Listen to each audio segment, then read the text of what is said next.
Learning with Ravi Patel YouTube ચેનલમાં આપ સૌનું હાર્દિક સ્વાગત છે। ધોરણ 10 માં સ્વાધ્યાય 5.1 સારી રીતે આપણે પૂરું કરી દીધું છે। હવે સ્વાધ્યાય 5.2 તરફ આપણે આગળ વધવાનું છે। સ્વાધ્યાય 5.2 માં આગળ વધતા પહેલા આપણે એક સૂત્ર જાણવું જરૂરી છે। એક નહીં પણ ઘણા બધા, પણ અત્યારે હું તમને એક સૂત્ર જણાવીશ। એક આમ તો મેં તમને જણાવી જ દીધું છે, પણ છતાં ફરીવાર એકવાર હું જણાવવાનો પ્રયત્ન કરીશ। તો એ સૂત્રનું નામ છે સમાંતર શ્રેણીમાં n-મું પદ શોધવા માટેનું સૂત્ર। સમાંતર શ્રેણીમાં n-મું પદ શોધવા માટેનું સૂત્ર, બરોબર છે। એ માટે એક હું એક્ઝામ્પલ લઉં છું। 2 4 6 8 10 12 14 આ રીતે આગળ વધે છે। આ એક પ્રકારની સમાંતર શ્રેણી છે। યુગ્મ સંખ્યાઓની શ્રેણી છે અને સમાંતર શ્રેણી છે। એનું પ્રથમ પદ છે એ 1 બરાબર a બરાબર 2 છે, બરોબર। a1 અથવા a બરાબર 2 છે। હવે બીજા પદ શોધવા માટે આપણને ખબર છે કે a પ્લસ d, બીજું પદ કયું હશે? સમાંતર શ્રેણી માટેનું સૂત્ર શું છે કે આવું કંઈક છે, a plus d, a plus 2d, a plus 3d, a plus 4d, ક્યાં સુધી? તો કે અનંત સુધી। પણ શાંત સમાંતર શ્રેણી હોય તો એના માટે કોઈ ચોક્કસ પદ હશે, એટલે કે k મું પદ હશે તો ak plus k minus 1 into d, k મું પદ, બરોબર છે।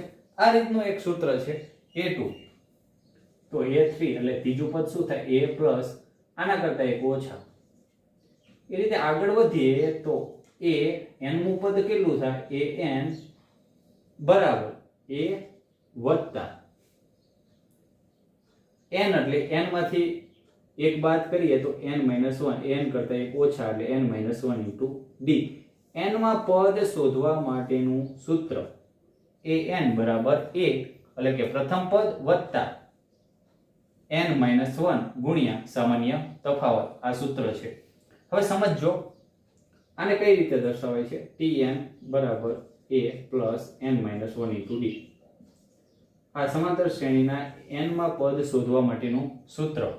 તો n મું પદ એટલે આ tn એ પોતે n મું પદ થાય, તો લખી દો n મું પદ, n તો પદની સંખ્યા,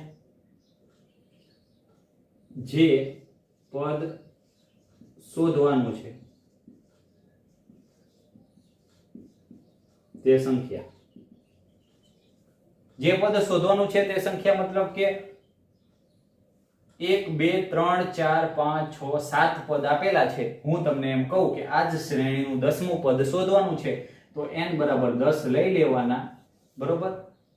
t અહીંયા 10 મૂકી દેવાના, t10 બરોબર। t10 નો મતલબ શું થાય? 10મું પદ શું થાય? t10 નો મતલબ 10મું પદ, બરોબર છે।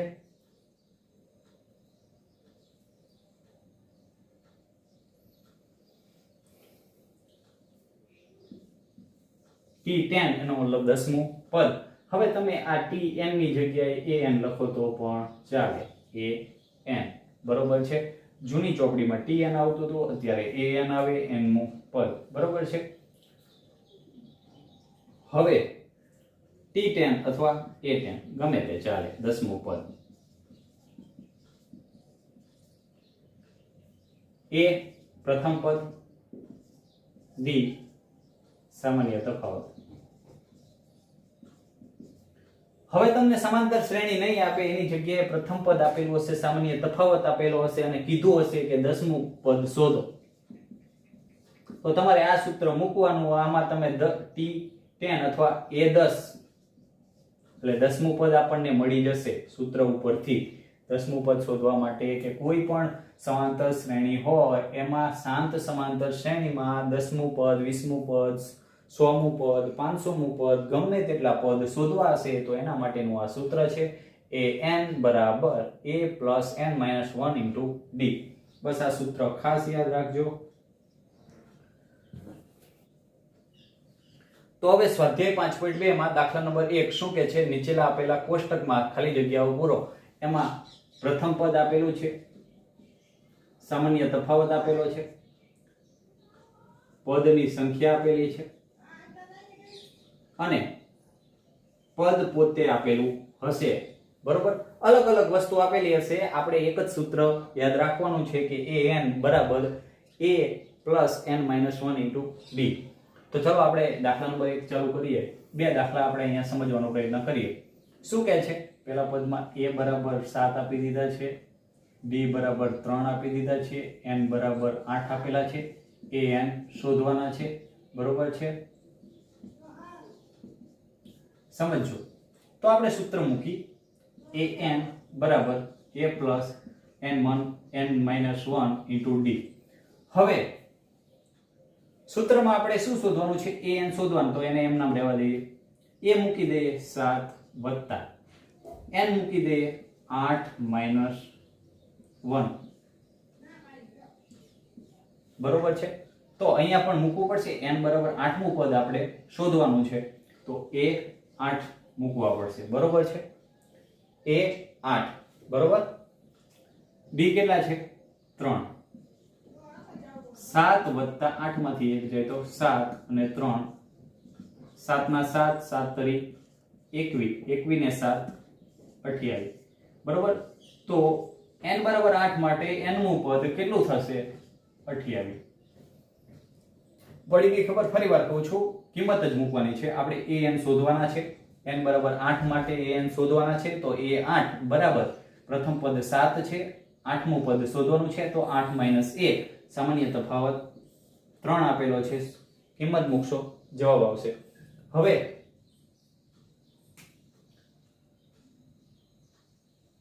બીજી ખાલી જગ્યા, એમાં શું આપેલું છે, a બરાબર -18, d નથી આપેલા, શોધવાના છે. n બરાબર 10 આપેલા છે અને n માટે n મું પદ 0 આપેલું છે, d શોધવાના છે. સૂત્ર મૂકી an બરાબર a plus n minus 1 into d. બરોબર, an બરાબર આપણને 0 આપેલા છે, n મું પદ 0 આપેલું છે, a બરાબર -18 આપેલા છે, વત્તા n માઇનસ 1, n બરાબર 10 માઇનસ 1, 10મું પદ શોધવાનું છે. બરોબર, 10મું પદ આપણને આપી દીધું છે, 10મું પદ 0 આપી દીધું છે અને આપણે સામાન્ય તફાવત d શોધવાનો છે. -18 છે, આ બાજુ જાય +18 થઈ જશે. 0 વત્તા +18 0, સોરી 18 થાય. 10 માંથી 1 જાય તો 9d. બરોબર છે, 9d ને આગળ લખી 18, તો d બરાબર 18 ના છેદમાં 9, 9 દુ 18, તો 2. બરોબર છે, આ રીતે દાખલા નંબર 2 ખાલી જગ્યા બીજી. હવે અહીંયા ખાલી જગ્યા હું ચોથી ગણી દઉં છું. ચોથી ખાલી જગ્યામાં a બરાબર -18.9 આપેલા છે, d બરાબર 2.5 આપેલા છે. બરોબર, n મું એટલે પદની સંખ્યા શોધવાની છે. કયું પદ 3.6 થશે શોધવાના છે અને an આપણને આપી દીધા છે 3.6. સૂત્ર મૂકો, an બરાબર a plus n minus 1 into d. એ કેટલા છે -18.9. an આપણને આપી દીધા છે. બરોબર છે, an કેટલા આપી દીધા છે 3.6. આપણે શોધવાનું છે કે આ 3.6 એ આ શ્રેણી આપેલી છે. શ્રેણી કઈ છે -18.9, જેનું પ્રથમ પદ હોય, સામાન્ય તફાવત 2.5 હોય એવી શ્રેણી આપેલી છે. એનું આપણે n મું પદ પણ આપી દીધું છે 3.6, પણ આ પદ કેટલામું છે એ શોધવાનું છે. તો n ને ઘટતા કરવા પડશે. d કેટલા છે 2.5. હવે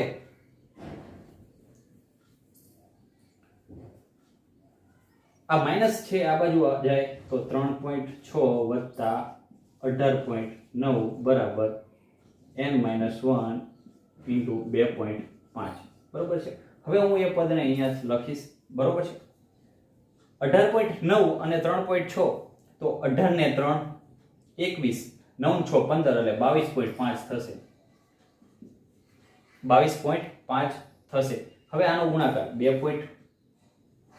5 ગુણ્યા n માઇનસ 2.5 કેમ માઇનસ પ્લસ માઇનસ 2.5 2.5 આ બાજુ જાય તો n 2.5 n બરાબર 22.5 આને આગળ લઈ લીધા માઇનસ 2.5 ને આ બાજુ લઈ ગયા તો 22.5 પ્લસ 2.5 હવે અહીંયા લખું છું 2.5 n બરાબર 22 ને 2 24 અને 5 ને 5 10 એટલે 0.5 વત્તા 0.5 એટલે 1 થાય 22 ને 2 24 ને 1 25